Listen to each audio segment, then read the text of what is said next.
დღეობა აქვს დღეს? ხო, მოყავა. და ვისი ხარჯებით ხორციელდება სუფრის გაკეთება? არ ვიცი, მოდი შეგიკითხე.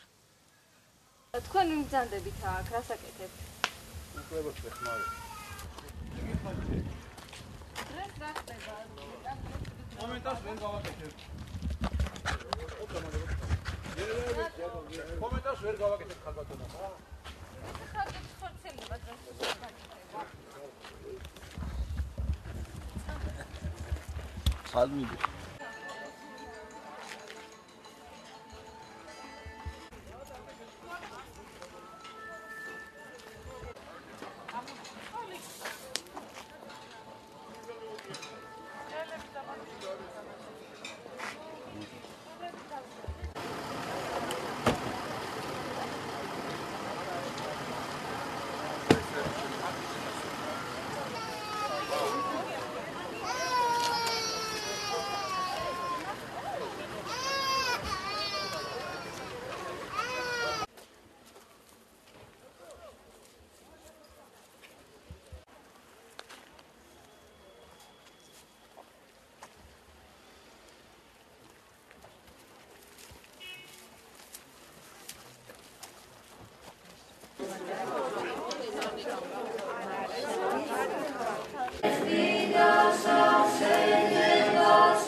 ეს არის ქვემოჭალელების და ჩვენი კუთხის და ჩვენი ქვეყნის ძალიან ერთ-ერთი დიდი დღესასწაული გილოცავთ ყველას. ყველამ კარგად გახსოვს თუ რუსები როგორ ხვითავდნენ ქართველებს, ეკლესიას როგორ ღებავდნენ.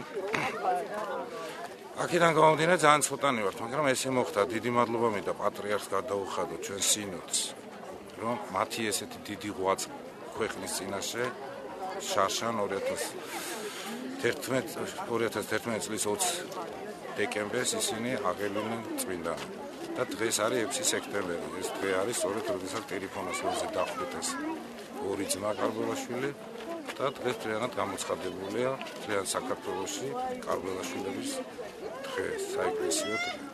ეს როგორც იცის და ვისი სახსრებით მოხდა, ვისი პატრონაჟით განხორციელდა განმონტება თქვა თან რესტავრაცია. გასაკვირველი საპატრიარქო მეგობრები, საპატრიარქო ხელმძღვანელობდა ყველაფერს ამას. და მათი ხელმძღვანელობით ხდება დღევანდელი. და ამ სუფრასაც რომელიც დაპატიმრებულია მთელი სოფელი, ვინ ხელმძღვანელობს, ვისი სახსრებით კეთდება? ხო რა გაინტერესებს, დაკითხვაზე ვარ, მე ვერ გავიგე. ვერ გავიგე, პროკურორი ხო არა? არა, რას მეუბნება, ვისი სახსრებით კეთდება სუფრას მეკითხები ამ დღეს? სოფელმა გააკეთა ეს ყველაფერი და იმადა რა შეკითხები არ ვცხვენია. ანუ სოფლის ის მაინტერესებს. ნუ ხარ პოლიტიზირებული ეკლესიაში არ შეიძლება ეს. ბატონო გიორგი განაცხადა ჩვენთა საუბარში, რომ მოსახლეობა, ჭალის მოსახლეობა აგროვებს ფულს, რომლითაც კეთდება ეს სუფრა და მართლა ესეა? აუზი, მე ერთ კაპკერა მაქვს ჯიბეში. სიგარეტი შედგა მოვარდა, ხანერა ვიცი.